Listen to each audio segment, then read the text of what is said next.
I'm joined by a coach of mine, a veteran pro wrestler, Coach Josh. Hey, thank you for having me. Has been doing this for... Since March of 2007, so that means this is my 18th year in the business. How are you feeling today? I think you can kind of hear it in my voice. I'm not 100%, but... I mean, I feel fine. I feel healthy and well.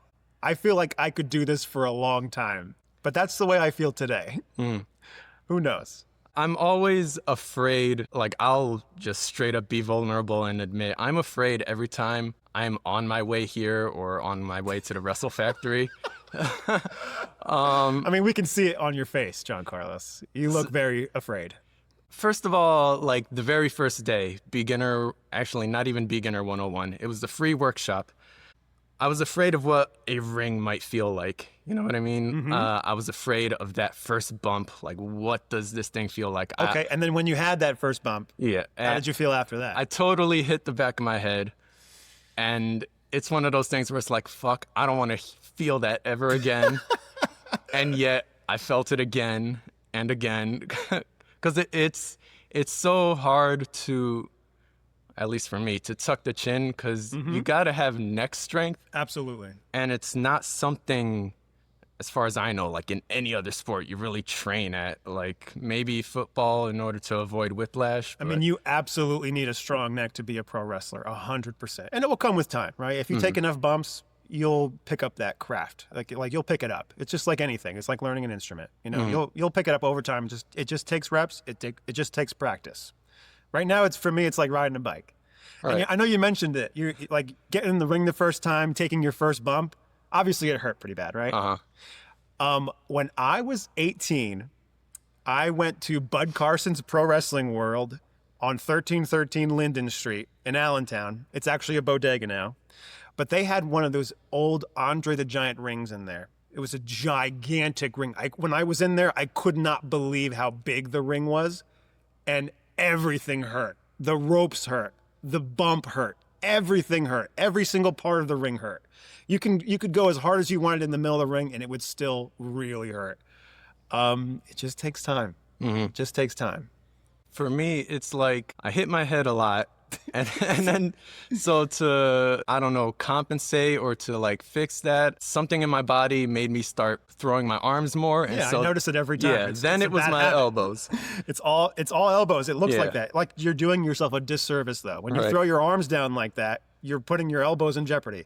You can very easily dislocate your elbow or damage your wrist landing like that over and over and over again. That's not the way we should be landing. That's not the judo fall, right?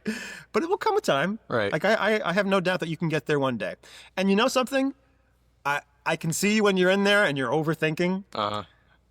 Drop that attitude. Don't think about it too much. And honestly, I think something that I'm kind of starting to remind some of my students now as they're starting their wrestling career, it's like you never really need to take any bumps that are out of your comfort zone. Like obviously, if you take a punch and you fall to your back, no one's forcing me to my back. I'm jumping to my back and I'm taking my own landing. I'm 100% in control of that landing, as opposed to taking a back body drop where I kind of need to trust the other person to help me get over, you know what I mean, to protect me. So until you feel comfortable, just remember that you're in control of those bumps. You know what I mean? It'll come with time. It'll come with time. Yeah, well, one thing you say that has been drilled into my head is that you say you take your own bump. Absolutely. Like, I would always be afraid, like, a simple shoulder tackle. I'm like, oh, this guy's going to run through me. Or a big boot. I'm like, oh, man, I'm going to take this straight to the nose. But, like, it's really just contact, and then you take your own bump, Absolutely. as you say. It's an illusion. I feel like as long as I can take my own bump cleanly, then my confidence goes up. Okay. Because today, frankly, I wish I could have recorded myself just so I could study myself. Like, but, like, I felt like I did not hit my head at all, except for the very end when I took the crossbody. But I did not hit my head at all. I didn't feel anything on my elbows at all. I mean, honestly, not bad for being out of the ring for months. How long has it been, dude? It's been a long time for you. 15 months. Woo! Oh, my gosh. 15 months? Well, you did pretty good for 15 months off. That was pretty good. Only maybe like the 1 or 2 bumps last month when we were considering doing a spot in the Yeah, royalty you show. would have been perfect, but I actually think you did a great job as a cameraman. And in hindsight, I should have asked you to do that in the first place, to be honest. Like, you did such a good job at that. Like Danny was like praising you. Obviously, you heard him, but like, yeah, we're kind of struggling to find a little bit more stable of a cameraman that we can really trust. And I think you did a really great job. So obviously, we'd love to have you December 6th, but our next show is February 7th. So if you can do it, we'd love to have you back. If you challenge me or hold me to it, I'm more likely to do it. Okay, I'll keep reminding you. Frankly, you have been the one driving me, keeping me coming back. Okay. Because you'll hit me up like, I don't remember exactly the first time we met, but the earliest memory I have is being maybe it was the free workshop or Beginner 101, and you were suggesting, hey, Thursdays we do this thing, pro wrestling workout, you should come. And I just remember you kept telling me about it, and eventually started doing that. And then One Match Club, which is a thing. Did you come up with that? I invented it, yeah. So that's the last time I really got physical in the ring. Like I said, 15 months ago. I thought we had a hell of a match, though. The match was good. Yeah, I want to rewind. Let's go through the whole timeline of things. Okay, sure. So One Match Club, it was a 13-week course, and I believe you framed it like, we're just going to teach you as much as we can so that you can have one clean match. And you asked me, do you want to work with Coach Danny or Coach Hugh? And I suppose if I'm getting in your head, the idea was, well, you're the safest guys to take care of me. And I chose to work with you because I thought, like, David and Goliath, that's the easiest thing. Absolutely, dude. Absolutely. It's an obvious story. Nobody needs to know our backstories. The moment they see the two of us standing in the ring together, they understand the match. So I remember that day, you know, I have this HipHop Championship. Yeah. It's a, I don't know if I've ever shared, like, the backstory behind it. I think it was that COVID. You had some extra money from COVID. Yeah, it was the stimulus check. There you go, see? I completely blew it on that thing. I found a website. They do commissions, and they do the championship belts for WWE, UFC, and even other, like, Red Bull. I mean, obviously the quality of the belt, if anybody's seen it, it looks great. It looks awesome. You can choose, you know, how much money you want to spend, and, you know, the metal will be so thin or, you know, faux leather, whatever, but I went all out. I dropped all the money I had at the time. Because for me, in my mind, it was an investment. It was like a marketing thing. I used to do open mics, and I'm like, you know what? I'm going to carry this with me. So, like, I already have confidence behind my lyrics and the stuff I write, but there's so many acts at every open mic that I've gone to. So in my mind, it's like, if you don't remember my name, or you don't remember the name of my song or my material exactly, everybody will leave remembering, oh, that's that fucking dude with the belt. Remember him? Yeah. Because nobody has that. So that was my thing. And By the way, do you still do the open mics? I have not for quite a while. I mean, do you still do like hip hop, like recreationally? Are you still recording stuff? Are you doing anything like that? I still try to write and put stuff together. Okay. I never, this is a big flaw of mine. I never tend to focus and stay put with one thing. My thoughts, like, I leave something incomplete, and then I have another brilliant idea, and so I work on this, and then I have another great idea, and then so I work on this, and I just have so much incomplete stuff.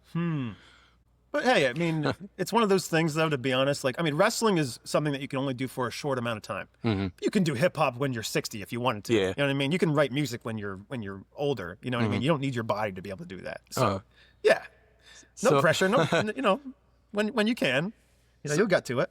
So to fast forward to One Match Club, after the whole 13-week course, on the day of the performance, it was a student showcase just open to parents, family, whoever. I remember you wanted me to do a rap because I had the belt, you know, it was the gimmick. I mean, it was obvious. You can't come out with the HipHop Championship and not do a little bit. You can't, you got to say something. At that point, I don't know how long it had been since I wrote anything, but, you know, like you said, I got to do something. So I wrote something, and that seems to be the thing with me. Like, if I'm put under pressure, I can do it. Okay. And I thought the lyrics were really good. I wrote something. It was really clever. It might have been the night before in one sitting. I wrote something. You know what? Sometimes it goes like that. You know, sometimes life is like that. And I had like maybe less than 24 hours to memorize it, because I'm certainly not gonna have the memory or the mental capacity to freestyle. So once we got there, whatever time, several hours before showtime, I was just pacing back and forth with my best friend, Jose. He had the phone where I had my notes, and I was just trying to recite it over and over to him. And I felt so much pressure just to get that right. And I was opening the show. Mm-hmm. And and I'm halfway, like, I want to back out, just less pressure, like, don't even worry about it. But, it's like I just had to do that. You had to do it. And I remember doing my entrance, and then I'm sitting in the ring. And it might have not even been more than 30 seconds, but it felt like an eternity before your music hit. And I'm like, this fucker wants me to do that freestyle. I'm like, his music is not going to hit until I do this shit. Ugh. So I remember grabbing a mic, and I'm like, all right, what the fuck are my lines? So I do the whole thing, and it went well. And then you do your entrance, and it's just the way my work schedule goes. There was a rehearsal, I believe, the Sunday at the beginning of the week, and I couldn't make the rehearsal. I could only have like the Wednesday off and the Saturday for the show. So I wasn't there for a dress rehearsal or anything like that. So this was the first time I'm seeing you in full gear, in entrance gear, no less, and the lighting was down, and you are in your zone, in character. Mm-hmm. There's those stories of when somebody's in the ring in WWE and they see Undertaker come out for the first time and they're like, oh shit, I felt something. I felt like fear. I'm like, you had real fear? I'm like, cause I'm not seeing Coach Josh, who's going to be protecting me and guiding me through. I'm seeing fucking Oleg the Usurper, and you're good with facial expressions. Yeah, I'm so scary. I'm a real scary dude. Yeah. So like you were at the apron and like you turn back and do this face, and I'm like, fuck. And I'm like, this is gonna be an experience. You know what though? The match was fun, man. I thought you did pretty good. Pretty damn good for your first match, honestly. And there was such weird feelings that I never felt before. Like we had Coach Larry to work with, who is also. I forgot about that, man. I forgot about that. Nice. He was also such a big part in making me comfortable and really driving the whole thing. 'Cause I remember taking the first bump, like the first body slam of the match, and he comes over to me like he's just doing his ref thing, right? Mm-hmm. He's like coming to me concerned. He's like, what do you say, Immortal? Are you doing all right? Can you continue? And he's doing his thing. But like in that moment, suddenly I felt that's when I was in character. I'm like, oh man, like, I don't know if I want to continue. I'm like, help me, ref. Like you were so in character. He was so in character. That helped me be in the moment and deliver my character. Absolutely. And do my thing as a babyface, like just gain sympathy and stay hurt looking. But I think the most difficult thing for me was just remembering the spots. But we went through it so many times. Referee Larry came up to me every so often. You might have recited it to him once or twice and he knew the whole thing right away. So like you guys guided me through the whole thing. And to fast forward to the very next day, I remember waking up, and it's not to say that pro wrestling doesn't hurt. It fucking does. Mm-hmm. Especially like when you're not bumping so clean, like if you're on a shoulder or a hip too much, like absolutely. But when you take it clean, at least for me, you're nice and flat as you're supposed to be, chin tucked and all. Maybe also because I'm so lightweight. When I bump cleanly, it doesn't hurt for me. Mm-hmm. Okay, good. And I remember waking up, because like the night of the show, as we're having the match, I'm like, I'm gonna fucking feel this in the morning. I'm gonna be fucked. But I remember waking up and I'm like, wow, I don't feel a thing. Really? It felt okay? I felt just like any other day. I just woke up feeling great. And it just made me think like Coach Josh like really protected me. Like he wasn't stiff or, you know, some fucking sluggish. Let me tell you, man, I know. have a reputation. Over the years, guys have complained about me, and absolutely, I've made mistakes. I've made mistakes. But at some point, I think because I'm so intense in there, because I'm making those scary faces, I think people do believe what they're seeing is real or crazy or like, oh my God, he's really killing people out there. Obviously, the art and the magic of this is to not do that. And the way that you felt, you know, hopefully days later even, if you're not having pain, that's how we can do this 7 days a week, right? This is how we can do this every single weekend. You can't go out and kill yourself every single time. You got to be smart. You got to conserve yourself, and you got to protect your opponent. It's everything in wrestling. I've heard lots of people say in interviews, like, they love working with Finn Balor and they all say the same thing, like, he's so safe to work with. Absolutely. Like, everything he does is so clean. They're like, I love working with this guy. It's like a night off, right? You've heard that expression, right? There are some guys that I've wrestled. Like, I was probably in the business maybe 5, 6, 7 years before I understood what that really was like. I was going out there killing myself, doing stupid bumps, taking crazy things, you know, falling on the floor. I thought that that's what wrestling was supposed to be. And then I started working in Chikara, quite frankly. And then I was working with guys who were so easy to work with, like you were saying, who were so generous, and they were so safe that I was like, oh, I understand. I get it now. I don't have to kill myself every time. I can just take it easy. I can protect my opponent, and I can, most importantly, protect myself.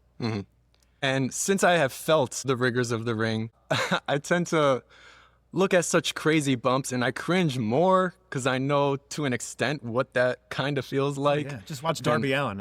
He takes, man, that's just crazy. Like all the insane, wacky bumps, I kind of don't like as much anymore because I'm like, why would you do that to yourself? There you go.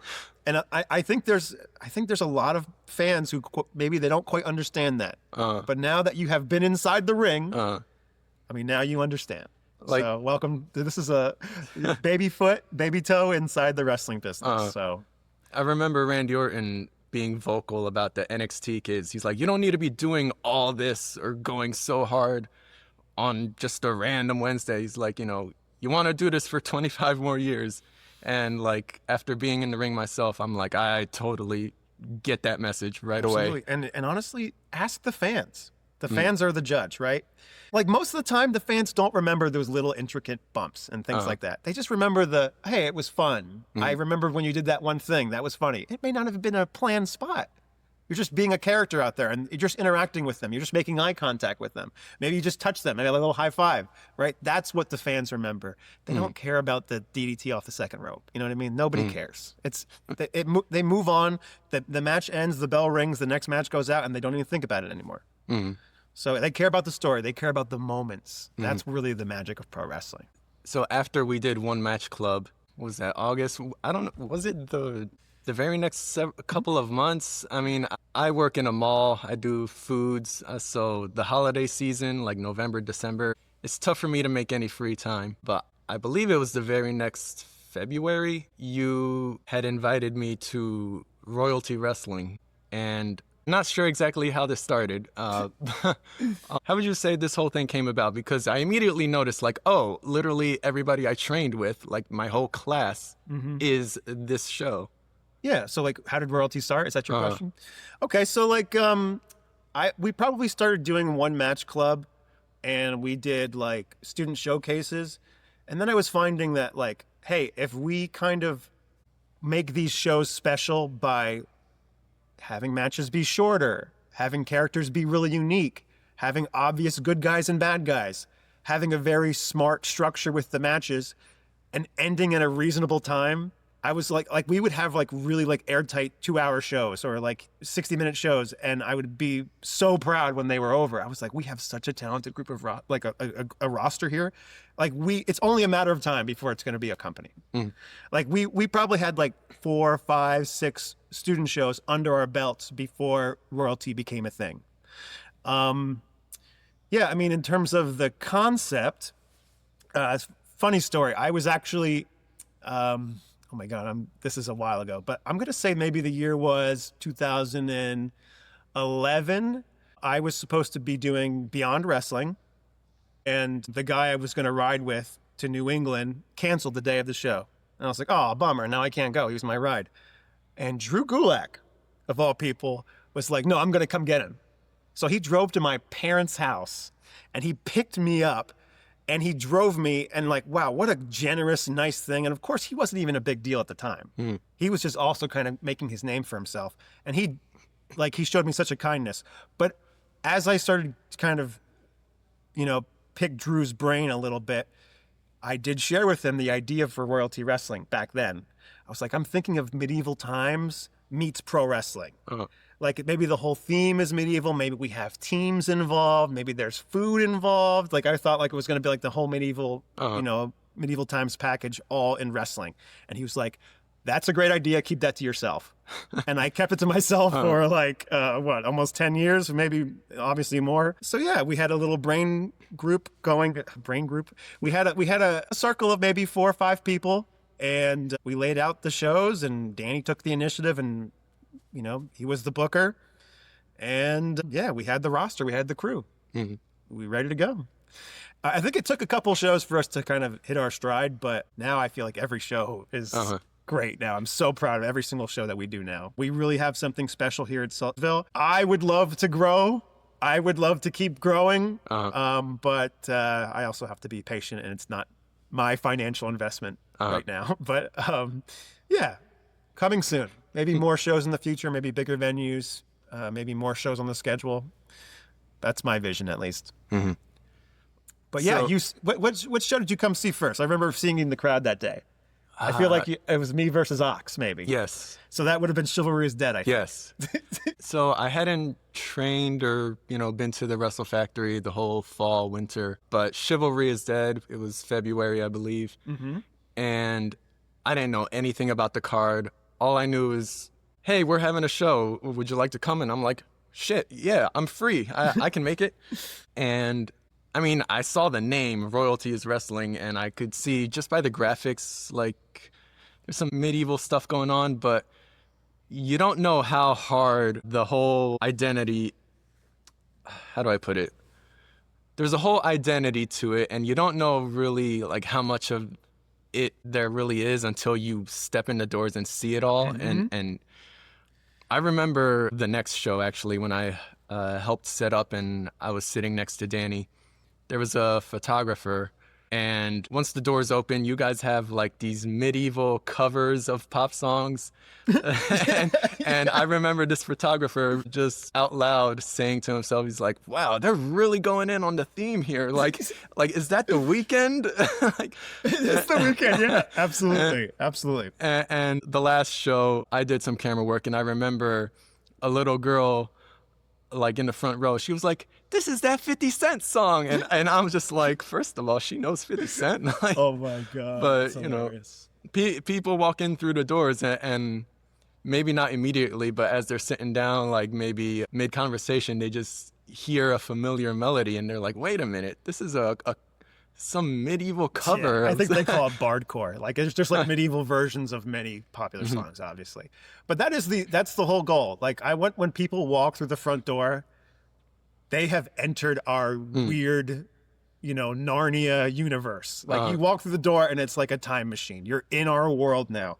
And everywhere you look, you see props and helmets and people wearing tunics and wizards. And yeah, it's medieval start to finish. I think we could even lean into the medieval thing even more. Yeah. I love that our referees, they don't wear referee shirts, they wear tunics. Yeah. The bell is an actual, like, you got to shake the thing. Absolutely. You did it, right? You did it on that show. That was, awesome. I mean, I'm really proud of it. I want to see it keep growing. I think this is just the beginning. I love that I wasn't actually a part of the first show, because I got to experience it as a fan for the first time, walking through the doors and seeing a knight in shining armor right at the door. And then I see the referees wearing the tunics, and I hear the music and everything. And I see like somebody guarding this thing in the corner. It's got some lights around it, and it's like, well, what is that over there? And eventually Danny, the Duke of the show, as they say, makes it clear that this thing over here is the Holy Grail. This is not a championship like other shows, but this is the prized possession of this particular show here. And so even that, like every little thing is a neat little idea to enhance the theme. And I remember I was just sitting in the crowd and you had your match, and it was immediately interesting to me just seeing how the match worked, because like I wrestled with you and, you know, it was the David versus Goliath thing because, you know, I'm 5'6" and you're like 6'4". Yeah. And then like Ox Adams, like how tall is he? Almost 7 feet tall. So I'm seeing you now in the David role. And so like that was immediately interesting to me. Just seeing your offense and like seeing him throw you around. I'm like, it was just so intriguing to me, just how you guys worked that and just seeing you in that other role. Because one thing we did in training is that we would do like David versus Goliath. We would just share roles and pretend that the smaller person is the bigger person. And exactly. You know. It's all acting, right? After all, it's all acting. And full disclosure, I met Ox that day. He was a last-minute replacement. The original guy that we booked did not show. No called, no showed. And it wasn't my choice to wrestle him. But that's what being a wrestler is, and you got to be able to be flexible, and you got to work on your feet. Ox obviously was a great, first of all, he's a good worker, obviously well-trained. I was really happy with the match that we had, and I felt like it was different than everything else that we saw on the show. You know, like this was our giant guys just smashing into each other for 8 minutes or whatever it was. Yeah, I would never know that was a last-minute thing put together. Yeah. I mean, sometimes it's like that, right? Sometimes that's how pro wrestling is. Like, we have to be flexible as well. Things happen. Hard subject to change. But, I think in the end, I think it worked out. And now Ox is a regular character. Until he gets signed by some big company. Let's face it. The guy's huge. Like, 7 feet guys don't work long on the indies. He's going to get signed somewhere. Yeah. So while he's here, we're going to keep using. And not just, like, his size, but he's got a unique look. Like, he's tatted up, got a big beard and all. Yeah. Yeah, and he's a good dude, and he hits hard, and I would love to wrestle him again. It'd be a privilege. Then, like, the next show, I believe it was the very next show, you had a 3-on-1 handicap match. 4-on-1. Oh, right. So, like, that, you know, is so different than anything else on the card. And, you know, I'm sure, like, you probably sat down, like, really just jotting spots down and like, how the hell do you make this work? A heel versus 4 baby faces. Yeah, a very unusual match, like you said. Why would you even think to put that together? Well, so it's funny now, like we joke about it now, but like at the time, this was probably a few weeks before the show, and Danny, of course, is the booker, and he was hesitant to put me in a match because at the time it felt like because I was winning every single match that the audience was starting to find it a little predictable. I just kept winning. So he wanted, like, I pitched to work with Worker Ant. Good Worker used to be in Chikara back in the day. He's a good buddy of mine. I pitched to work with him. And he's like, no, you can't do that. Everyone knows you're going to beat him.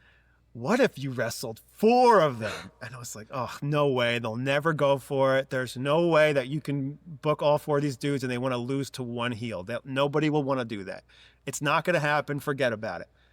And a few days later, I think it was a few days later, he said he confirmed it. He locked them all down. There was a last-minute injury. I'm not sure if you noticed this. I don't want to ruin any illusions, but Soldier Ant was a last-minute replacement. He was not actually supposed to be on the show that day. So if you think about it, you might realize why that's relevant and why that's special. I don't really want to say it, no offense. But if you know, you know. If you don't know, you don't know. But I was really happy with the match. Like you said, a little bit of my process just to kind of get behind the curtain a little bit. I mean, all 4 of the ants, all 4 of these colony dudes, I know them all very well. I've worked with them a bunch.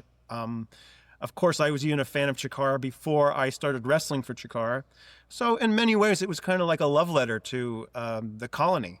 Like I wanted them to all hit their offense and to seem like a really cohesive unit. And obviously, like, how do we have this make sense? I have to be crafty. I have to use my brute force sometimes, but not often. And what would happen if all 4 of them dogpiled me and just pinned me? I would never be able to kick out. Like, so I have to be clever. I have to keep them separated. I have to constantly keep the action going. And of course, I don't really have a break.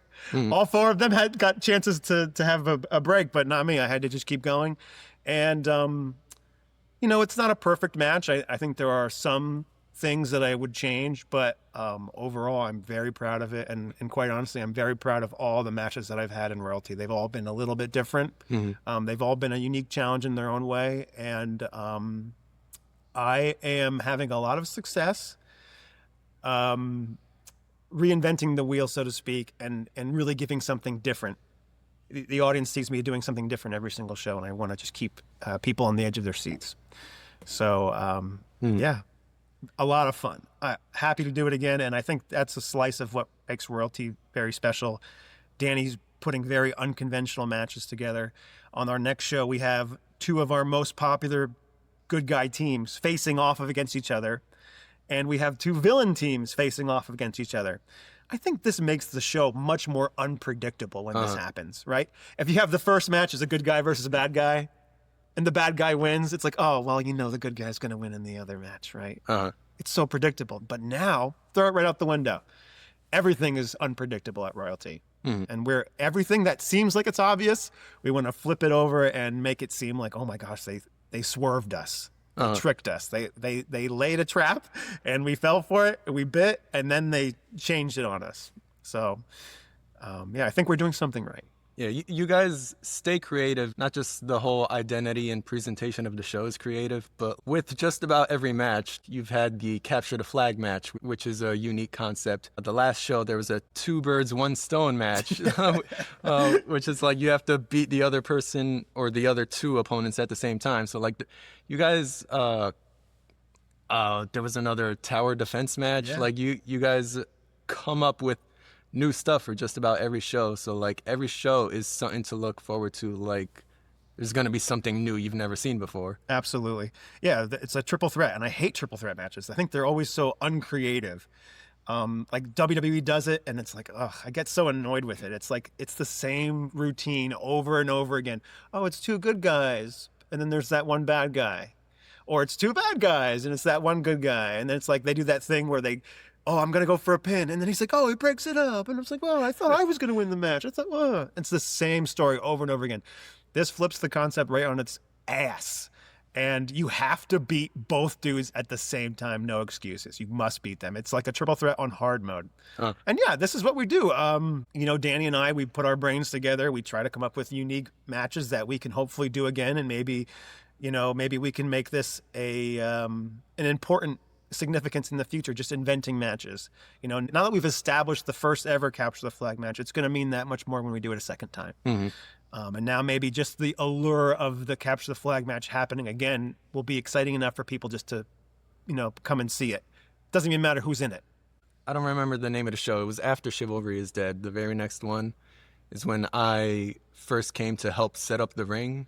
Masquerade Brawl. Yeah, so you guys were doing rehearsals and such before the show, and Drew Gulak was a part of that show. And I was kind of in awe. I'm like, oh, this is a WWE guy, and I'm watching him, like, you know, he has his students, and like he was helping somebody with an entrance and then like helping others with their spots, and just watching him like be a coach in a sense, but like, you know, he was up way in the mainstream corporate level, you know, so I was just really enjoying just watching him teach others. I mean, this, you have to remember, like, I know, like, yeah, it's Coach Josh. I'm just sitting here having a podcast with you. But if you think about it, I mean, I've been doing this shit my entire adult life. I know this better than any other job. This is the longest relationship I've ever been in. There's not many things in life that I understand more than pro wrestling. And I think it's a very unique quality. This is going to be such a weird transition here. I'm sorry. But like Chris Jericho pointed this out about Chris Benoit, and that wrestling was the only thing he ever knew. And that really struck me because at its core, pro wrestling is just an art form. So like, if I can get dramatic about this and kind of be an artist about this, but yeah, that's what we do. We are artists. We are performance artists. And someone like me, I've been doing this for 18 years. Drew Gulak has been doing this for longer. These people are like, if you equate this to anything else, imagine like a music icon, like doing it for 18 years. They must be good. They must have so much knowledge. They must have so much skill. There's it's kind of hard to wrap your head around it sometimes. But all these great Japanese wrestlers who have these reputations of being stiff and wild and strong style, in reality, they're all just Meryl Streep. They're just dramatic actors. That's all this is. It's the most rudimentary thing. It's just pretending. Are you good at pretending? If you're good at pretending, you can do this. I was sitting next to Danny for a masquerade brawl. He wanted me to be his bell keeper, so I was sitting next to him.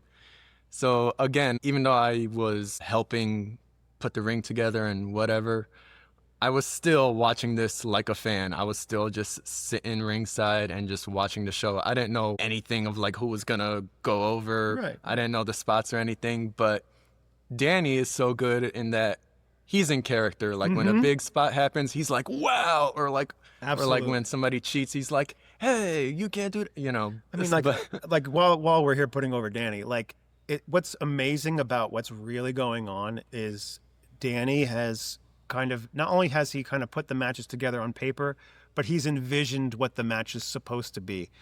And, we don't have referees with headsets. You know what I mean? We don't have messages from our truck where we're doing production. He's doing live producing on the fly at ringside. He's getting messages to the wrestlers. He's getting messages to the referees. He's wearing many hats, and it's got to be exhausting. It's got to be exhausting. That is such hard work. And it is kind of by design that the audience does not understand his real role out there. But obviously he is very much a part of the royalty success. It is just as much his baby as it is anybody's. He deserves a lot of that credit. So yes, and he's obviously, if you don't know, he's a great pro wrestler in his own right. He's a great actor, standalone actor. So yeah, when you see him at ringside, he's very believable. And obviously, our wrestlers have so much respect for him, and you better listen to what he says, please, for your own safety and for your own sake. Listen to what he says. He knows what he's talking about. Like I said, I was initially seated there watching as a fan, but because Danny was in character, in a sense, you got next sucked to me, in too. You couldn't help it. It's infectious, of course. Instead of watching something like, oh man, that was a cool spot for the heel to do, I'm like now leached onto Danny with the thought like, hey, wait, fuck you. Like, now I'm like selling it also. Just right. Exactly. Yeah. You make a great point. Every single person that's a part of our production is a character. You know what I mean? Like, even if you're just doing security or ring crew, or you're just a gopher, you're just running and getting things for us. Yeah. It's an important role. There are no unimportant roles. You might be required to do something very important. And obviously ringing the bell is something that's important. So somebody's got to do it, and somebody should be doing it well. So obviously, thank you for volunteering your time and helping out. One thought I had last show is that it's just funny to me how many pro wrestlers are actually standing around, and like the people in the crowd seated have no idea that like this security guard right here can actually bump his ass off. Oh, hell yeah. Yeah, and that's the illusion. Like, the moment the people walk in, they are immersed and submerged in our alternate reality. Like, people that are in the ring together beating each other up, well, in reality, they have a lot of respect for each other. They train together a lot. Sometimes we see each other more than we see our own families. You know what I mean? I was running classes 4 days a week.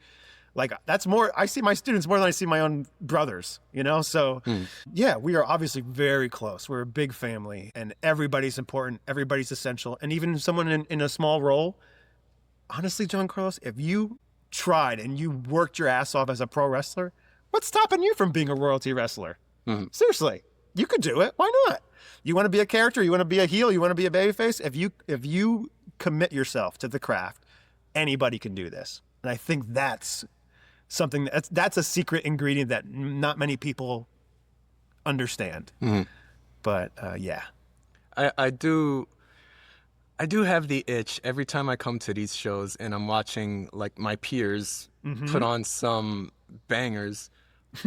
I daydream about, and I'm just like, what would it look like if I was in the ring with Crash? Like I start thinking of spots, and there's some things holding me back, but I still am like, when this day comes, I'm gonna have a banger with him. Oh hell yeah, absolutely. Absolutely, yeah. And I genuinely believe that there was a time in my wrestling life where I thought, to be famous in wrestling, you need to be The Rock. You need to be a miracle. You need to be a giant, handsome, super athletic, freak athlete to be a pro wrestler. And also you got to be incredibly charismatic and be able to talk and stuff. And I thought that was the goal, and that always felt really unrealistic to me. But now that I've been doing this for so long, that's not really the secret to success. Like, you just have to be in the right place at the right time and be a guy who's willing to show up and volunteer your time and make sacrifices for the craft. And if you keep doing this, you're going to land something. You're going to land a good gig. You're going to land a good role. You're going to end up in a great locker room. It's going to happen. So as long as you keep coming and you keep helping out, John Carlos, that door's open for you if you want it. I do remember right before the last show, we were all having a meeting of sorts. We were going through the card. Danny was just laying it out. And you gave a speech that was very passionate about how everybody does play a role in keeping the show running smoothly. And everybody has a responsibility. Everybody has a part. If you're an extra, get these jackets out the fucking way. Absolutely. Or if you're a cameraman and somebody's rolling out the ring, get the fuck out the way. Yeah. You're not part of the furniture here. We're not supposed to be avoiding you. You're supposed to be avoiding us. These are trained professionals, and you are in the lion's den. You are not safe. You are absolutely not safe. And as much as I obviously, like I was just saying, not to contradict myself, but we do have a lot of volunteers, and these shows would not be as successful as they are without the help of many volunteers. It's something that we're only as strong as our weakest chain.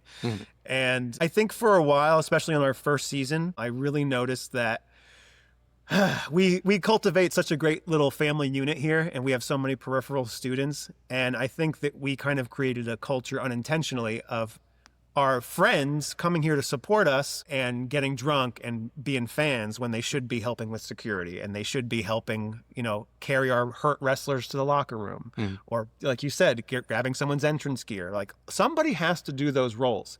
And the reason why I was so impassioned and quite frankly pissed off is because we had a lot of people here getting drunk at the shows when, hey, our roster risks their lives to put on a great show. They are doing everything that they can to make every second of their screen time matter and have it be relevant and to keep themselves safe and their opponents safe. And meanwhile, we have a bunch of people on the outside of the ring fucking around and being jackasses and getting drunk, and I don't really have time for that. And we have to remember, it doesn't matter what your role is. This is a job. It's something I was very passionate about when I got started. The moment that the first fan walks in the room, you're working. You're not looking around at your cell phone. You're not fucking around with your buddies. This is a job, and we need you to be working right now. Hey, when the fans leave, we'll all be friends again. But for this moment, you please, please, please remember to always be a professional, because you never know who's watching. Quack used to say this all the time, but back when Chikara, he used to say that his superpower was being able to detect when someone was not helping with a production. When someone was not helping with the ring, he always knew. And maybe he had people whispering and telling him who was helping and who wasn't. But yeah, Danny and I understand it. We see it. When you help out, you get rewarded. Right? It's quite honestly why the Lost Boys are on our show now, because Ethan sacrificed his Saturday to come out to one of our shows, never been here before, never helped out before. He got a little sample. He wanted to be on the show. The Lost Boys have kind of went all the way in on this character that they're bringing to Royalty Wrestling, this faction. And I'm into it. I'm here for it. And yeah, guys like that are going to get opportunities, but you have to help. You know what I mean? We have to see that you're helping, and you have to be a part of our crew. Otherwise, we get a lot of DMs on Instagram specifically about wrestlers in the area just trying to get booked. Well, quite honestly, that's not really the show that we run. We need, instead of saying, hey, how can I get on the show? You should be asking, hey, how can I help? If you say, hey, how can I help? And now you become a relevant member of our team, and now you've become indisposable, and now we like working with you, and now we want to put you on the show. It has to be in that order. Yeah, we can't just let any old schmuck get on our shows, because that's not our flavor. You know what I mean? We have a very unique presentation, as you've noticed, and we kind of need you to be familiar with our crowd, familiar with our style, and yeah, of course we want gimmicks. Give us more royalty-esque, medieval-esque, fantasy-esque characters, and you're gonna thrive in front of our crowd. I really loved going all the way back to One Match Club. Not just doing the match we had, but going backstage and then just looking at the monitors and everybody backstage rehearsing their stuff or like congratulating one another. Just that feeling and knowing that we're all doing a whole thing together. Absolutely. It's like one of my favorite parts of that mine night. Too, dude. Mine too. I think this is this is a big thing that young wrestlers, they make this mistake. And in some regard, being a pro wrestler is a solo sport. You have to make the time to get to the gym. You have to sacrifice time away from your family. Maybe you don't go to weddings as often. Maybe you don't go to parties as often. You have to make a lot of sacrifices. You have to do your own social media. You got to be trying to get booked. You got to be getting new pictures. You got to get new gear, right? All of that is you, and it's an individual thing. But the moment you show up with your bag at a show and you shake everybody's hands, pro wrestling becomes a team sport. I truly believe that. You are playing one position, and everybody needs to be playing their positions as good as they possibly can be for the whole show to feel successful. Like it takes everybody's doing a little bit. Hey, you know, like you might be a drummer in a band, but you don't get to drum solo every single match, every single show, every single song, right? Sometimes it's just rhythm. Right? Sometimes that's your role today. Hey, I'm just doing the rhythm section. I'm not nothing fancy. I'm just playing my role. And sometimes wrestling is like that. Hey, you might be on the opening match. Maybe you only have 2 minutes. Do the best 2 minutes that you can. And then when you get to the back, shake hands. Say thank you for that.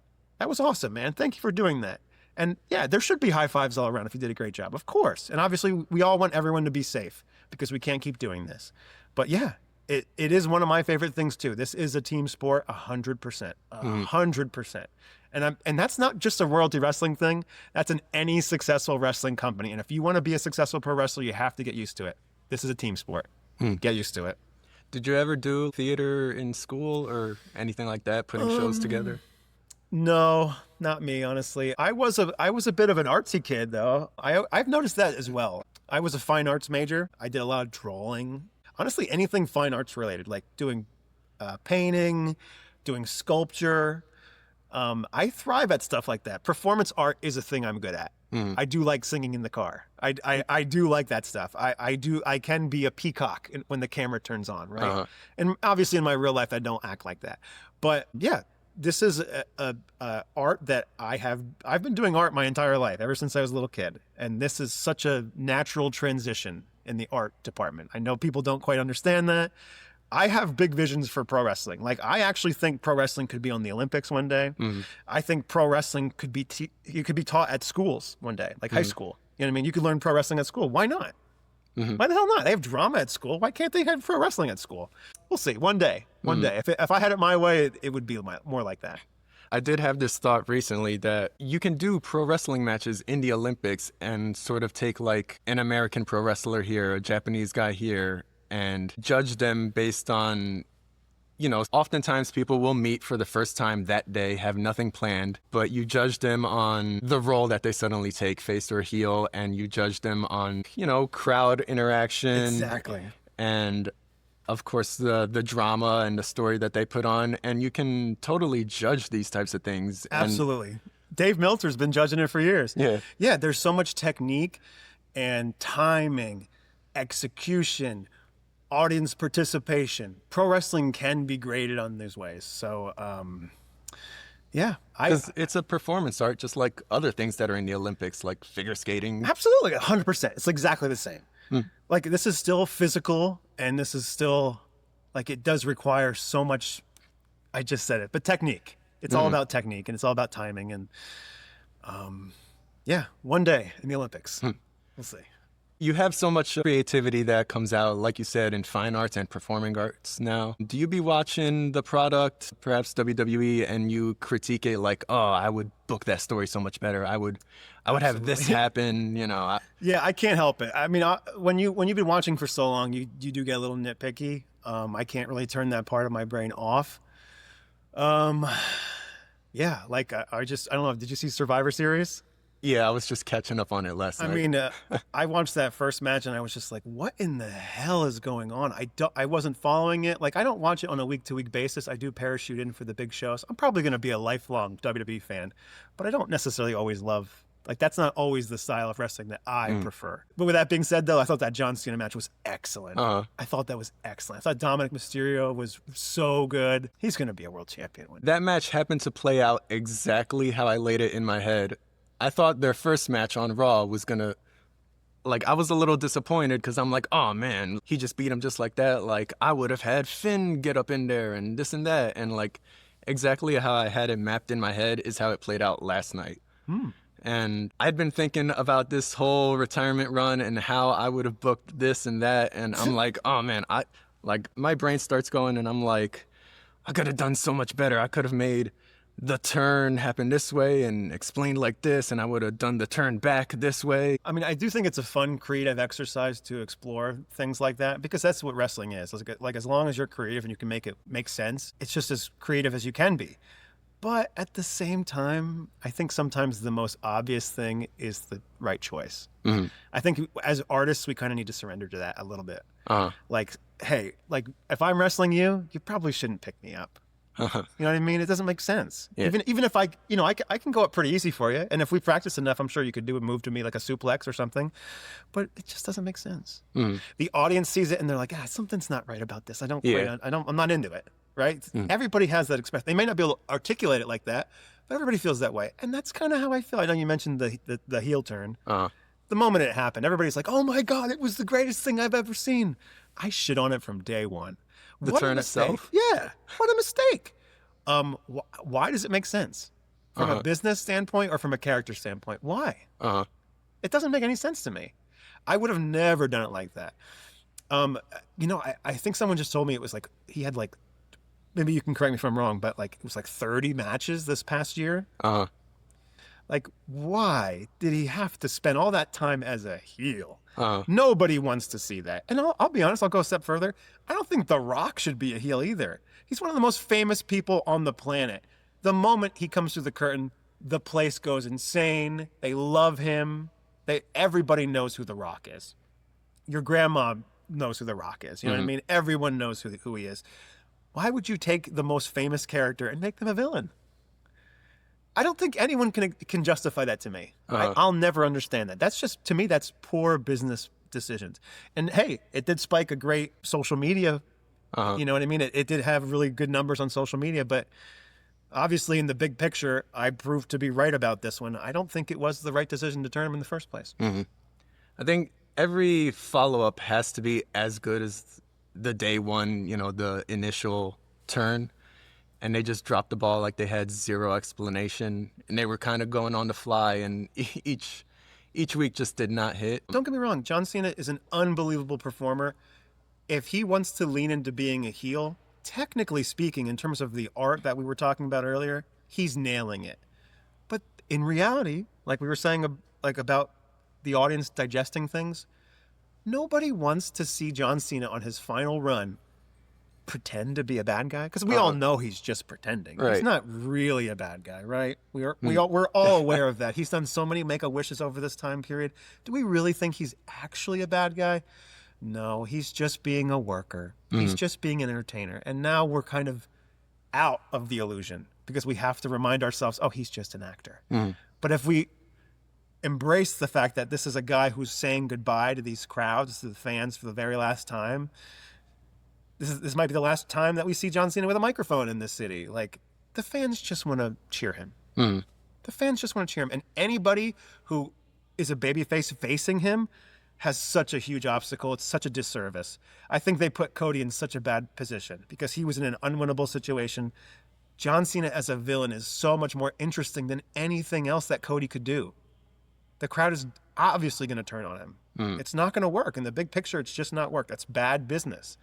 And I think they're kind of like, I know it's not obvious, but they might be still licking their wounds from that fake turn. You know what I mean? Yeah. I don't think they've quite recovered creatively from that time period. Well, one thing. Look at the R-Truth thing, dude. What the hell was that? In hindsight now, that makes zero sense. None of it was fun. Like none of it was good. As a standalone episode in a vacuum, maybe again we saw good performances, but in the big picture, it makes no sense. The audience does not want that. They reject it. They reject it because they cheer him. Right? He turns bad. He does a low blow. Well, everyone's cheering. Maybe that's not the right reaction. It was too late. Like now, should it have happened 10 years ago? Yeah. Oh, absolutely. Right? I would have turned him so many times. Like in 2006, 2007, 2008, when he was just boring. Yeah, I would have probably turned him. But it is too late now. It's too late. Well, you were saying, though, you would do it differently? Well, I was just about to say, one thing I love about CM Punk's promos is that I believe every word he says. Absolutely. Every single time.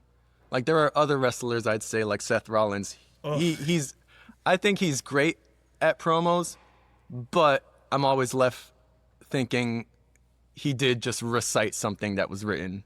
Yep. I'm like, that was a great performance of a script. But with CM Punk, I always believe those are his genuine thoughts. It feels like his authentic voice. Right. He's such a good actor. He's such a good performer that it feels like that's real. And so with John Cena, that first promo after the heel turn, that was the very first time I heard John Cena speak. And I'm like, I don't believe a word you're saying. 100%, like, dude. The 100%. dialogue, every last part of the explanation, the dialogue, I'm like, this would make sense if it was 2013. But like in 2025, I'm like, I don't believe this. I'm like, you're playing a role right now, and I just can't buy it. Absolutely. It takes you right out of the illusion. The illusion is gone. When you are disconnected from their universe, something has gone wrong. So I kind of had mapped it out in my head. I loved the initial turn itself. First of all, I was fucking spoiled. My boy had texted me. He's like, yo, did you catch Elimination Chamber? I'm like, no, I just got out of work. And he's like, oh my God. And I'm like, what, it just ended? And he's like, oh boy, it ended all right.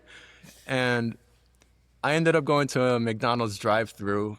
And funny enough, John Cena was like right on the screen promoting whatever. Wow. And it wasn't until like after I caught up on the show and I was like, oh, that's kind of funny how I saw that earlier. But I was spoiled because I listened to another wrestling podcast. It's called The Black Announce Table. That's awesome. They're my favorite guys to listen to recap the shows week to week. Okay. But I got a notification from fucking Spotify, and it was just in all caps, emergency pod, Cena turns heel. And I'm like, what the fuck? Like, I'm responsible enough to avoid Twitter, avoid Instagram, to not get spoiled. And then fucking Spotify spoiled me. And I'm like, I got to see this play out. But once I saw that segment, I loved it. I thought it was great. I just needed, the explanation with Cena and Rock and all that. And it never came. First of all, that initial promo, like I said, sounded like a 2013 promo. I'm like, this would be great in another timeline. And then, we just got no acknowledgement of The Rock's involvement for the longest. But I think what would have made sense is they already acknowledged that Cena had not won a singles match since like 2018. Okay. So I thought if Cena could have said something like, The Rock was away from the ring for 8 years, and the second he came back, he beat me in a singles match. So I had to come to him for advice.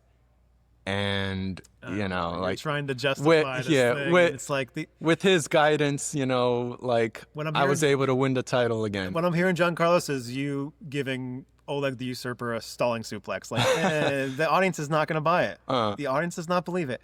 Kids want to buy his shirt for the last time. They want to pay money to see him live for the last time. Why are we tainting it by fulfilling some creative fantasy? Like, it's completely unnecessary. It's completely it's just for the sake of doing it. Uh-huh. That's what it felt like to me the whole time. Oh, they're just doing it just to do it. And I think that's a lousy reason to do anything. I remember they turned Batista heel in like whatever that was when he turned on Rey Mysterio. They just put out a DVD of him. He's one of the most popular guys in the world. He's one of the most popular wrestlers in the company. Why would you ever turn this guy? If it's actually kind of easy to make a villain. It's very hard to make a huge superstar. Why throw it away? I mean, it's a meme at this point, but they turned Big Show so many times. The more you turn somebody, the less and less and less they have star power. So you're basically just kind of making that okay just for the sake of a creative. Oh, it'd be nice to see him as a heel one time. Well, no. Is it really? Was it? And now in hindsight, was it really worth it to see all those low blows and to see those lazy John Cena matches? Nobody wants to see that. It's just not. That's not. Sometimes you have to think about the greater audience. The greater audience that are not the smart marks, that are not the guys that are on the internet, that are not getting notifications on their phone about wrestling. Okay, we have to remember that wrestling is for them too. The casual fans that don't really watch it very much. And when they think of John Cena, they think of him as a hero. They don't think of him turning that one time against so-and-so and with this convoluted storyline. It just doesn't make sense. Sometimes the most obvious thing is the best. Right. Full stop. I definitely still, even when he was a heel, I'm like, but what is SummerSlam's the justification? What is the justification that really makes sense and really would feel you like let you feel satisfied with the John Cena turn? I don't think there's any scenario that I would really digest. I think it's all kind of repulsive to me. But go ahead. Why would you, if you had John Cena for 30 more matches and you have 30 more shows with him, why would you sacrifice what could have been more money at the box office just to pretend like he's a bad guy for a little bit? Like, I mean, you tell me, what would you have liked to have seen? Well, I was just about to say, like, I still, once they announced SummerSlam was going to be in MetLife, I'm like, I'm getting all the Cena shit. I'm getting the socks and fucking everything. But I have an appreciation that rather than imagine forever, what would a heel Cena and face Randy look like? At least I got to see it play out. Like the comic book nerd in me is thinking like Earth 2, like Bizarro World. I'm like, oh, I got to see the Cena heel and face Randy. I got to see the heel Cena doing a pipe bomb. Like that was also something I envisioned in my head, and then it actually played out, and I'm like, oh, just like I thought it would. So frankly, like if I was writing and booking the shit from the heel turn itself, I would have still done the Randy and the CM Punk. I would have ran all those matches back, flipped. I have an appreciation for those matches happening, but I also thought of inserting an underlying storyline of having a Make-A-Wish kid. Like just hire a a child actor. Have him go heel on it. No. What, the kid? No. Cena turns heel on the kid, like abuses the kid verbally, like on the mic. Well, is that what you're talking about? So a kid would wish to meet him, and Cena would just be like, no. It would just be like maybe just a social media post, like of a kid crying, like I was supposed to meet him today, and Cena said no, and of course that will just spread like wildfire, and he'll acknowledge it on TV, like, you guys have been, terrible for me, and like, you don't really care about me, so why should I do all this for you? Like, just run with that. You realize the messaging there? I think it's not bad creative, but the messaging there is, so what, like, we're supposed to believe that this kid who has like possibly days, weeks, months to live, Cena declined him just to be a dick. Yes. For what did that kid do to John Cena? Nothing. Roll with me. So I'm Cena would deny wishes here and there, and you would have other wrestlers be like, "What the fuck is wrong with you, man? Like, you're going back on your morals and this and that." And I would have a Miz TV segment, because Miz is great on the mic, and I believe he can act his ass off when needed. So I would have, perhaps on social media. Wait, so you're saying the Miz is like the voice of reason for John Cena? At some point, there will be a post on social media of a kid like, since John Cena didn't want to meet me face to face, like, I'm going to be front row for SmackDown tonight. So that'll be on social media. People will be aware of that this kid is going to be front row because Cena declined to meet him. So you have the Miz TV segment. Are you saying that this kid is a reoccurring character? Doesn't have to be. So just a new kid? It could be. Okay. It just has to be a Make-A-Wish kid. Okay. So Miz gets on Cena's ass, and even like throughout the months, Randy could get on his ass. R-Truth could actually like not be comedy for once and really like, you know, everybody's just like really criticizing him to his face. But Miz eventually gets to him, and you could see from the hard camera, the kid that you know is supposed to be present, that seat is empty.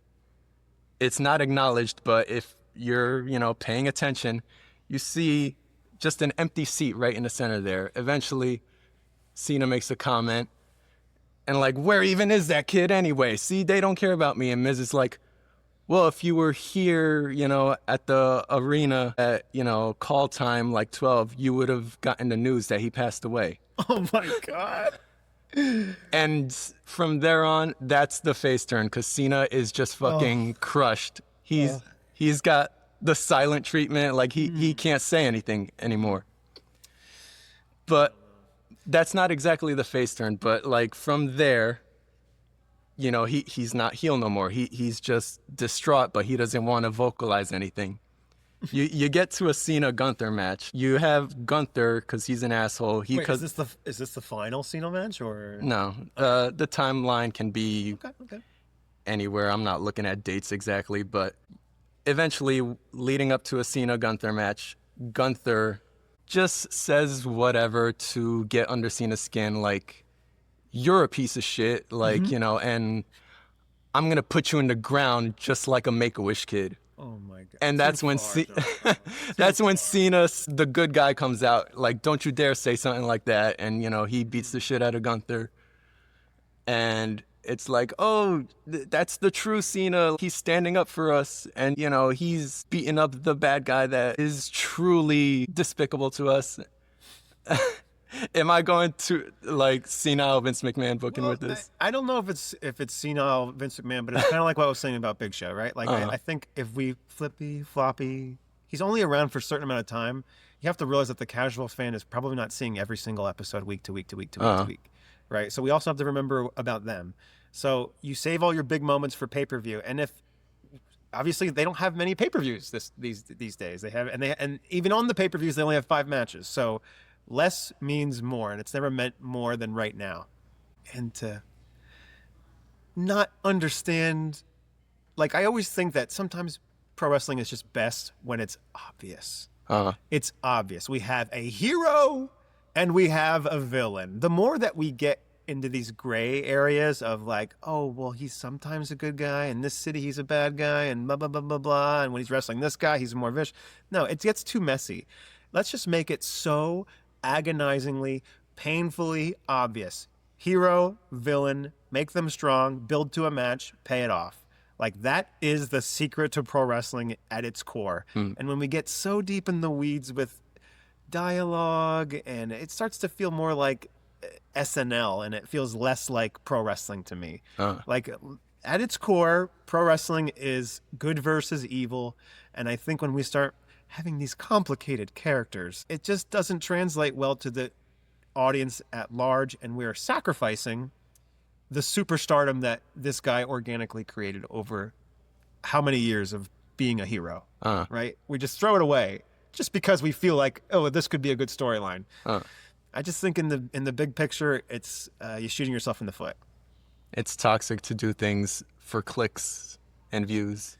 Well, I mean, if it was a different character, like somebody what we're experimenting with, like maybe who's a good example, like maybe LA Knight. Like LA Knight's kind of coming up right now. He's kind of getting some buzz. He's been a blah, blah, blah. Maybe we can do a social media thing where it is a little more controversial, right? It can be an aspect of the show to try to get clicks.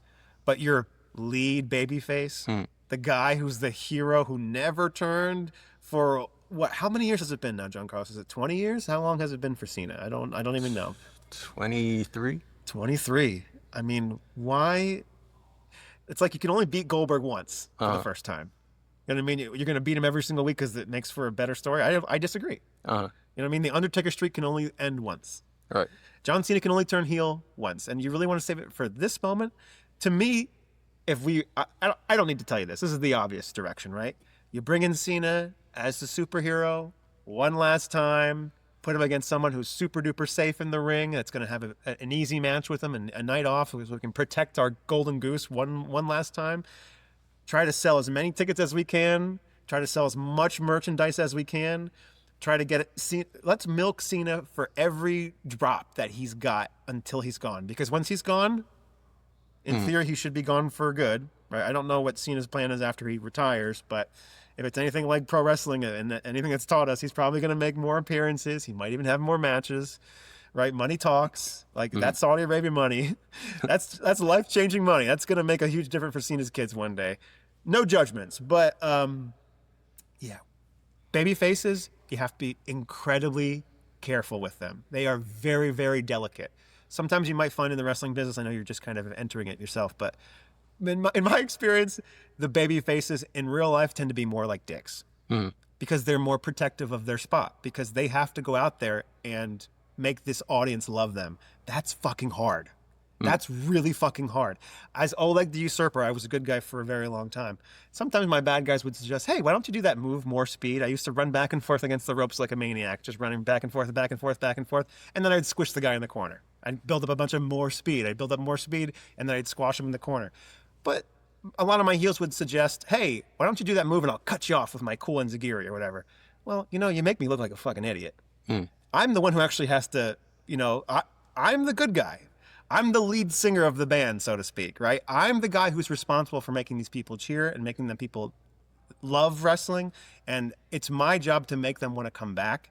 And if we are playing around with that dynamic and we are cheapening it, it gets more and more diluted. It's like you're just washing your hands over and over and over and over again. It's like, it's too much. It's like you just have to, here's the equity, let's cash it in. And let's be as creative as we can with these limitations. Because if we give ourselves a million options, then too many cooks in the kitchen. Too many good ideas. Let's just keep it obvious. Keep it simple. Keep it obvious. This is the direction. We don't want to see, what's a good example here? Who's a pop culture guy now? Like you just have to keep it obvious. Long story short, you just keep it obvious, John Carlos. It's like the Big Show thing. If we keep turning the Big Show back and forth, it means less and less and less and less and less. And before it doesn't really matter at all. And we've kind of wasted this character. If we cheapen John Cena, he is the golden goose. There is nobody that they could make more money off of than him. And this is their most equitable time in the history of the WWE. Like, let's use it. Let's not fuck around. We only got 1 year with this guy. Let's just make it all count. And hey, he can still have that great match with Randy Orton. Why would we go against what the audience wants? Like, let him do Let's Go Cena, Cena sucks all over again. It's fine. He's always going to be over. But now you're just making it harder for the next generation. Like, I think Gunther is a great final opponent, if they end up going in that direction. I don't even know. But if it's Gunther versus Cena, we have an obvious bad guy versus an obvious good guy. He's a threat. He's foreigner, right? He's a scary foreigner, right? Our traditional fans here in the United States that love John Cena are a little bit resistant to that. And of course, he's like super basic and he's super duper safe. It's going to be a great match. And it's an obvious good guy versus bad guy. That's why Rusev was such a great villain for Cena, right? He was such an iconic villain just in terms of the visual presentation. It's the foreign villain, evil invader versus our home guy, the guy we know, the guy we love, the guy that we trust. He's our hero. Just keep it that. It's good enough as it is. You can be creative to try to make these matches more interesting, but to turn them, I can never get on board with that. Like, why turn Rey Mysterio? Why turn Shawn Michaels? Why turn Ricky Steamboat? The list goes on and on. At this point, like, I mean, Ric Flair's been through a lot, but even if we go back 10 years from now, it came a point where Ric Flair just was getting cheered every single time. The audience loves that shit. He does the flop. He takes the bump off the top rope. He can be begging off. He can do a low blow. The audience loves it. They're just going to cheer. They just want to do the woo. They just want to celebrate when do the strut. He's so iconic. Nobody wants to boo this man anymore. Why are we pushing against what the audience wants? If the audience digests John Cena, we don't need to keep going over this. I'm going to keep pushing back on your creative ideas. I'm sorry, but no, you're good. yeah. I mean, if we only have a certain amount of matches, like, I would want to see more tag team matches from John Cena. Put him against some of these guys. Let him feel like a threat, like Bronson. I love Bronson. Braun Breaker. Put him in the ring with Cena. LA Knight. Fuck it. Good guy versus good guy. It's fine. It'll be fun. Put him against an NXT heel that we can build up. Even if John Cena wins, having matches with these guys, it's going to do so much for them. In the big picture, I got to have one of John Cena's last matches. Who's that guy from TNA that say his name and he appears? Joe Hendry. Yeah. So, Joe Hendry would get a huge endorsement from just being in the same ring as John Cena at the same time. He doesn't need to be a heel. He doesn't need to injure him. Just being there with him will create a lasting memory for the fans to remember. Like, this is something that you're going to put in your portfolio. Like, this is going to be one of those, when they look at career highlights, this is going to be one of those moments. You know what I mean? And you don't even need to win. It doesn't even need to be a match. You don't need to be a heel. It doesn't need to be a face. Just having moments. That's what we talked about earlier. Just having moments is that's what makes wrestling so magical. So when you are putting together a royalty wrestling show, do you ever just get hit with an idea like, hey, Jet Matthews, I got to text you. I got an idea for something you can do in your match, or like something that'll really make the crowd love you? All the fucking time. I bet everybody hates me because I'm always coming to them and suggesting things for them. Everybody hates it. It's like, oh shit, Josh is coming over again. And you know what? We have a saying at Royalty, best idea wins. So I'm constantly pitching ideas for people. And some of these ideas have never seen the light of day and they never will.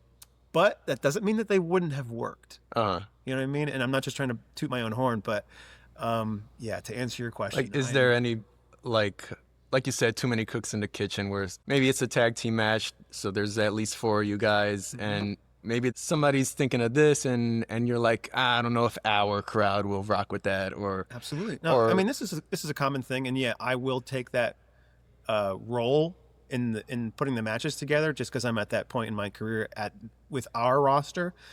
But I think what people need to realize is that it's actually quite commonplace. Hey, back when I was in Chikara, it would be an 8-man match and one guy structures the whole thing. And we all just kind of, yes sir, whatever you need, I'll be there. Oh, you mind if I tweak this? Oh, that's cool. All right, cool, we'll do it. But like, why do we need, like, there doesn't need to be so many cooks. Let there be one cook. When Coach Danny is coaching, I will very rarely interrupt him. Like he's doing great. I don't need to interrupt him. They don't need to necessarily hear 2 voices right now. It might be overwhelming. So if there's a side moment where I can pull somebody aside and be like, hey, you know what? You can actually do it like this. It might be a little easier for you. But other than that, I'm actually at the point now in Royalty where it's like we could kind of hit the random button, and our roster's so familiar with working with each other, it'll be good. You know what I mean? It doesn't I don't have to be so constantly fixing things. I still do. I'm still editing constantly. Like up until the day of the show, I'll probably keep pitching ideas. And until we see it live and it's done, then I can forget about it and move on and focus on the next thing. But yeah, to answer your question, yes. And it's not just a royalty wrestling thing. If you go to any major wrestling company in the world, many of them will have producers, or they'll have a very specific direction that you're supposed to follow. Or there'll be a veteran in there that was going to lead the match, and just they'll call it, and you just listen. But yeah, very rarely is it like when those dudes get together in Money in the Bank, like a big clusterfuck match like that. Those dudes may not all get to use their individual ideas. I mean, it's ultimately going to fall down onto one producer, who at the end of the day gets to yes or no. You know what I mean? Just to take you a little bit behind the curtain there, John Carlos. That's kind of more how, the way that I see it, that's kind of the way that wrestling should be working. It gets a little too much when there are too many cooks. Because my opponent might be having a different vision of what the future is, and he's selling and he's working towards that direction, and that might not be the direction that we want to go. You know what I mean? That's you doing your own thing. while we're here, I might as well give this analogy, and I apologize if I've told you this before, but really pro wrestling is kind of like sex. It's kind of like sex. And I'm not talking about, oh, it's like a thing between me and my opponent. No, fuck that. It's about the wrestlers putting on a great show with only the audience in mind. Mm-hmm. Now, hey, I might be watching a lot of Michinoku Pro, right? I might be real nerdy about Japanese wrestling or whatever. And yeah, sometimes I can influence it in my matches. I might have an idea that was inspired from something like that. But at the end of the day, it's not about what I want. That would be masturbation. I need to satisfy the audience. That's the goal of pro wrestling. That's how you make money. That's how you sell tickets. That's how you have people paying money to come and see you again. Everything that you do should be with the audience in mind and not for any selfish reasons. It should always be to fulfill the whims of the audience. If they are liking it, if they have a great time, then you have succeeded. Do you have a roadmap of like the next 3 shows of like?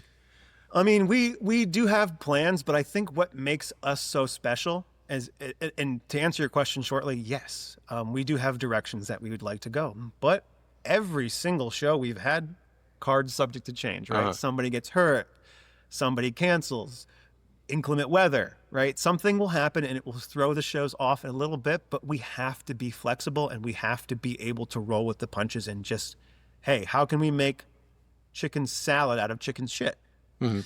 That is also a big part of what being a pro wrestler is. You have to be able to be flexible and to make changes if necessary. But yeah, we have directions, and those directions might change. Definitely.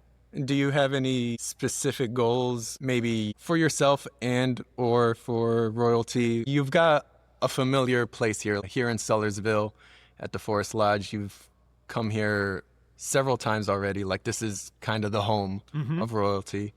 And I've seen familiar faces in the crowd a couple times. Yeah. There's people that return. So you've got like a familiar home, a setting, a familiar crowd. Of course, you want it to grow, but like money's a thing, and you know, there's many other factors. But do you have any goals specifically, both for yourself and or for royalty?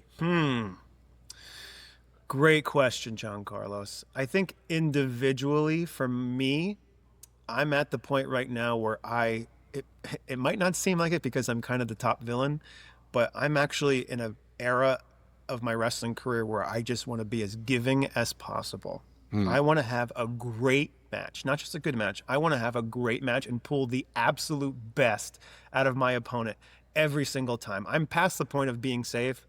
I'm past the point of, like, I don't really get a thrill out of just doing a paint by numbers match anymore. I want it to be the most memorable match on the show every single time now. For no other reason other than I have the skills and I should use them. I think for a long time I kind of got in a comfort place where I just did my same song and dance shtick, and it worked. And I was in a really good groove, and I probably could have done that for a very long time, but at some point it became less creatively fulfilling for me. I am very proud of the match that I had with Jet Matthews. I think he was awesome. I would be happy to do it again, but I want to have that match that I had with Jet Matthews with everybody. I want to be able to have that wrestler's best match every single show. Like, I'm gonna be wrestling Ultimo Ant. By the time anybody hears this, it's already happened. But I want to have Ultimo Ant's best match. I want him to, when his career, when he hangs it up and he calls it a day, I want him to think back on December 6th, 2020. Wait, it's 25. It's not 26 yet, but 2025. And I want him to be like, wow, that was one of my favorites. Like, we had the audience hooked that night. Everybody came in thinking this, and we rocked it. Like, that's the match, and that's the result I want every single time. And my ultimate goal is, when it comes time for me to lose that match and possibly to lose the Holy Grail, maybe it happens, maybe it doesn't. But when it does happen, if it does happen, I want that person who beats me to be able to pick up where I left off and kind of take on that role of being the guy who can have a great match with anybody, no matter their experience level, no matter what the circumstances are. They will just go out and do the best that they can every single time. No matter if they requested to wrestle certain people or they have been asked to do it. I expect whoever beats me to be the champion of our roster, to be the locker room leader, and to be the main event and to be the face on our shows and to be able to pick up where I left off. And I want this to grow. I want this Castle character.